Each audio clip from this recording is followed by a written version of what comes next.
مرحبا ابن العم، كيفك؟ صحتك؟ كيفك يا أستاذ علي؟ هاي قرية حردبين، عدد سكانها شي 60 نسمة،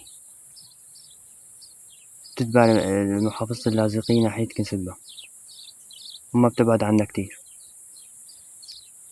تعرضت الأهالي للتهجير من قبل النظام في عام 2015.